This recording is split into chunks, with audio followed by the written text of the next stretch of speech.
What's going on, Bulls fans? Welcome to another episode of Chicago Bulls Central, your number one spot for everything Chicago Bulls related. And we got a Bulls win to talk about. We're going to break down what went well for the Chicago Bulls and how they can use this to build and finally start hopefully stringing together some wins and get on a win streak while the schedule breaks up a little bit for this team who we're going to get back from injury, things like that. We'll talk about it, break it all down right after this.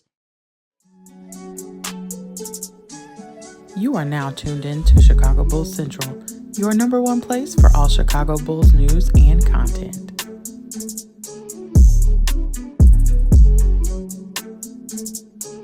All right, Bulls fans. So the Chicago Bulls get a much-needed win against the Toronto Raptors. They get their revenge back this on the second night of a back-to-back against the Toronto Raptors. And in this game, what they did was basically the exact opposite of everything that they did yesterday. They got out in transition.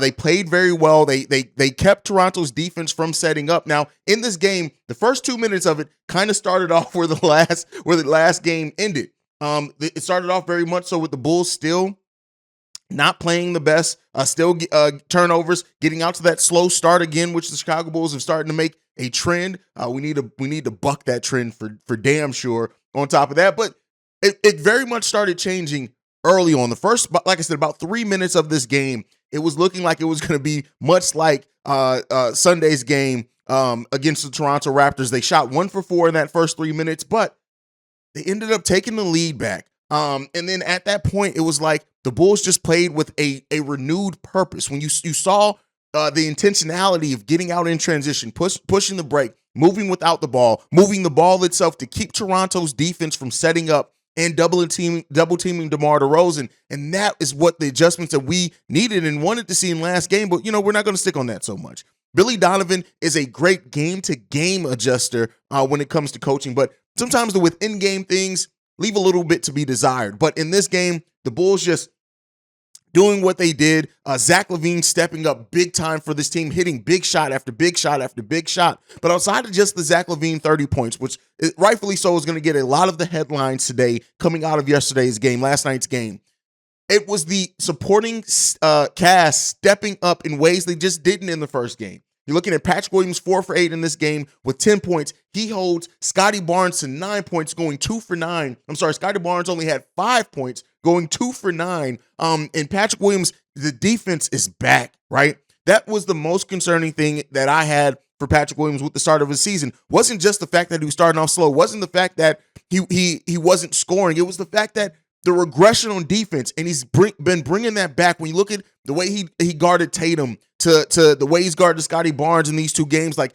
Patrick Williams has been putting and stringing together a nice amount of games, building off of each one, staying with the confidence, even when he faces some adversity. We talked about the traveling calls and the fouls and everything in the game against Boston, but then to come back and to put up 2 consistently solid games defensively, and a little bit mixed bag as far as shooting-wise, but the aggression was there. Him going for putbacks, the alley-oop from Ayo to Patrick Williams was one of the best things in this game. The chemistry that's built there. Ayo DeSumo also attacking in the paint. He goes 2 for 7 from three-point range in this game, but 5 for 10 overall from the field. And he was putting the ball on the floor, getting to the rim in a step or two. That's what you want to see from Ayo DeSumo, chipping in 12 points as well. Patrick Williams gets 6 rebounds, 2 assists, 1 block, only 1 turnover as well from Patrick Williams in this game. Ayo DeSumo outside of the 12 points chips in 4 rebounds, 2 assists, 2 blocks in this game. We know DeMar DeRozan only had 9 points. Didn't get into double-digit figures, but he had 6 rebounds, 7 assists, 1 steal, and he was locked in and engaged defensively and passing, moving the ball with intention. The players moving without it. And I know a lot of people are going to say, like I said, Zach is going to get a lot of the headlines. They're going to focus it on what a difference having Zach LaVine out there makes. And it did, right? I don't want to understate that at all. The difference of having Zach LaVine out there when DeMar DeRozan is double teamed, it's a luxury that a lot of teams can't mess with. Then you chip in Vooch as well, hitting big shots down the stretch for this team, getting putbacks, the 13 rebounds, 4 assists, 2 blocks as well from Nikola Vucevic, who's been engaged and locked in on both sides of the ball most this season, right? He's had his ups and downs, but outside of just that, it was Goran Dragic with 8 points in the first quarter. He's Javonte Green with 7, putting the Bulls up 30-27 going into the second quarter. Listen, the benefits of having a bench like this, I keep stating it. It can't go unnoticed. 35 points from the bench in this game, and it was over 20 points in just the first half.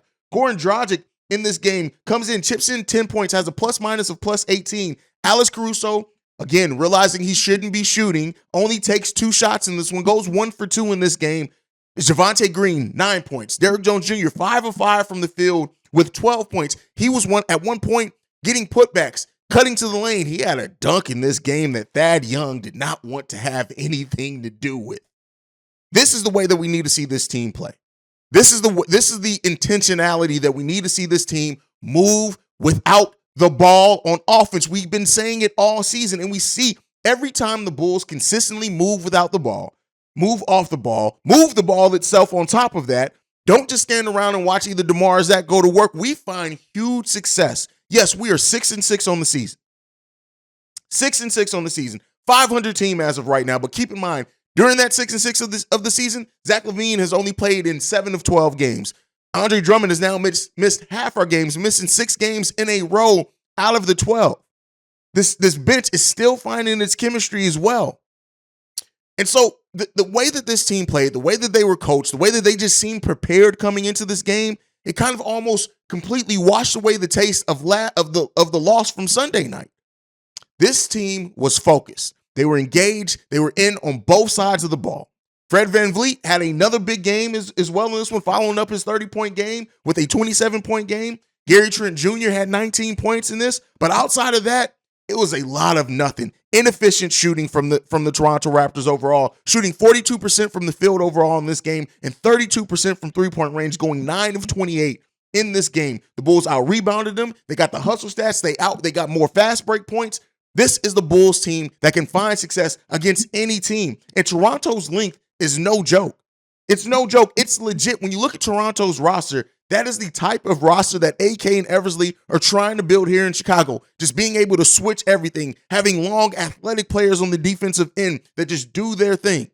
This Chicago Bulls team left so much on the table in the last game, and they came and snatched it all back in this game against the Toronto Raptors. When you look at the way that the Bulls worked in this game, they got more points in the paint, more fast break points, right up there with steals. Hustle, every bit of the hustle stats that you needed to see from this team, they showed and displayed in that game last night. 7 blocks, 7 steals, 30 assists on 42 made baskets, which is what we like to see, out-rebounding the Toronto Raptors by 18 rebounds in this game. This was the game that we needed to see. This was the game that we needed to wipe away the taste of last night and hopefully start building some continuity. Billy Donovan coached a hell of a game in this game. I love to see the contributions of the players that we got. Everybody from top to bottom understood what they needed to do. We moved with intention out there. We moved the ball. We moved without the ball. The Bulls did everything that we've been needing, wanting to see them do. Just period. The way that this team played last night, and then even at some point allowing they went on the scoring drought again. The Chicago Bulls going on a 4-minute scoring drought in the fourth quarter, but able to still respond, hold on to that lead. They did not let the lead get into single digits. I was a little bit worried there that the lead was going to go into single digits, and if that was going to happen, how were they going to stop the momentum of the Toronto Raptors? But guess what? This team did not allow it to happen. They played very well in this game. They did all the things that we needed to see them do. Responding after a loss in a definitive way to answer a lot of the doubters, to answer a lot of the criticism, to answer a lot of the questions that they had to look at themselves and figure the hell out. And then we're getting contributions from everybody, from Patrick Williams to Ayo Dosunmu to Goran Dragic to Javonte Green. And I tell you what, Derrick Jones Jr. to start off the season not in the rotation at all, to start it off there, and to end up being a big part of why the Chicago Bulls have been winning some of these games. Shout out to Derrick Jones Jr. in that aspect. Shout out to him. Over 20 points from the bench in the first half alone. We finished with 35 points.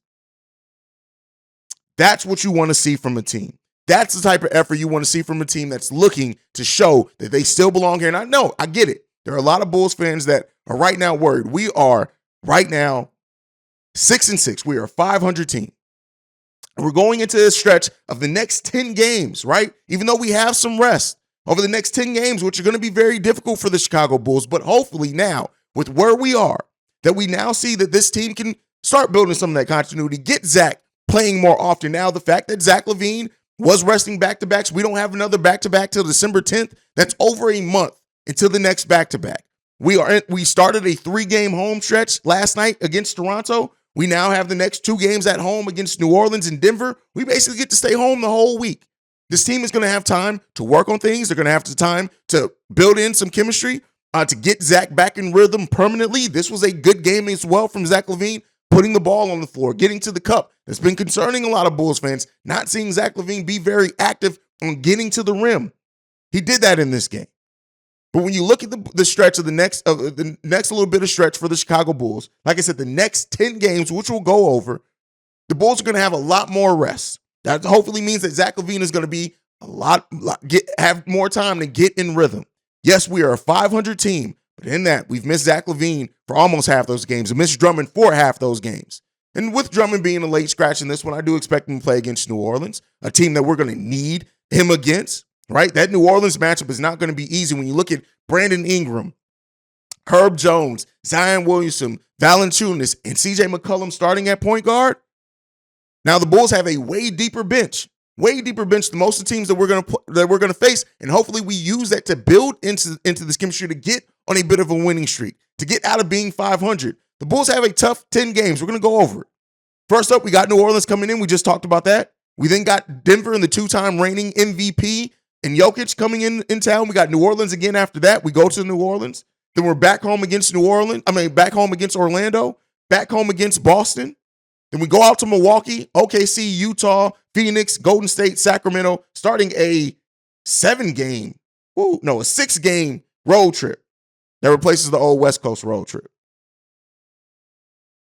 How these Chicago Bulls play over the next 10 games, that's it. At that point, we know we face the best teams in the East. We're going to face some of the best teams in the Western Conference as well over these next 10 games.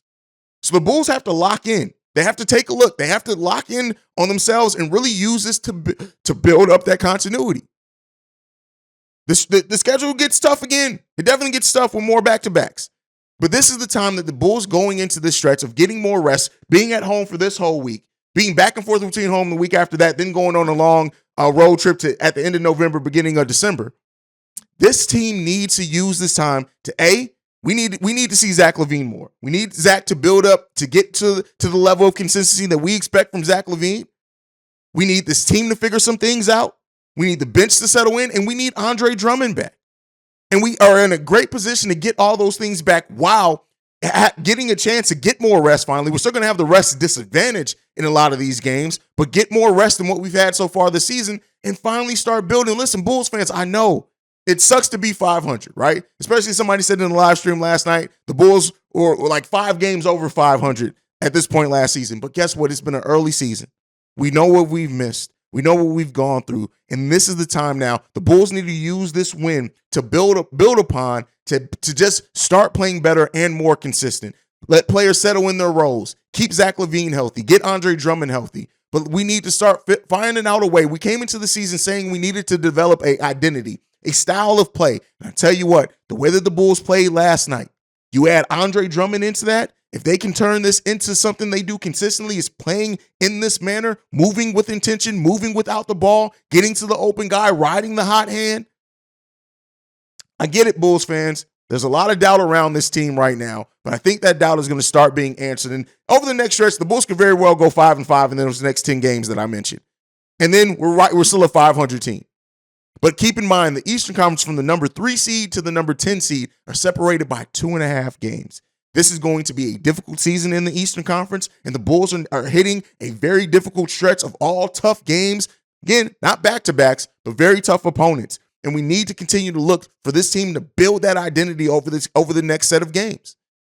They have to. They have to figure it out. And I think it bodes well that they are working towards figuring it out. They are working towards it. They are getting there. They're getting there. And hopefully the bet on continuity continues to pay off. The increase from Patrick Williams being a dog out there defensively lately. A dog out there. Scotty Barnes to 5 points. 5 points, only 9 shots. He's made him work. I think we're starting to turn the corner for this team. And I don't want to use just one win to do that. This team needs, and again, they need to string some wins together at some point. But this isn't last year's team that started off against all the bottom feeders in the league. This is a team that's faced most of their opponents so far this season are teams that are projected to be playoff teams. And so we're seeing where this team sits amongst that. We're seeing where they sit. I think it's been a damn good season so far overall. A lot of things to take away positively, some negative to take away and look into as well that we want to see improve. But damn it, this team is putting it together, and it was good to see Zach LaVine come in and make the difference that he did, but having the supporting cast that also stepped up in big ways for this team. Got New Orleans Wednesday. I love seeing Zion Williamson play when it's not against my team, especially with the interior defense that we have at times. But hopefully we got Andre Drummond back. Andre Drummond in a game like that is going to make a huge difference. But let me know what you guys think on everything down below. Let me know your predictions for the Bulls' next 10 games. How do you think they come? Do you think that they can put together a win streak? Do you think they use this week of being home in Chicago the whole week to really start working on some things, building some more continuity, getting some players more in rhythm? Let me know what you guys think on everything down below. We're also at some point going to talk about the growth of Ayo Dosunmu, especially offensively. Get into that at some point as well. But thank you for tuning in. Make sure you follow the show at Bulls Central Pod. You can send us any feedback, questions, comments, concerns, bullscentralpod@gmail.com. Lastly, if you want to leave a text and our voicemail, the number to do so is 773-270-2799. We're the number one spot for everything Chicago Bulls related because of you guys. And like I like to end everything on, go Bulls. Love you guys. Peace, y'all. This has been a presentation of the Break Media.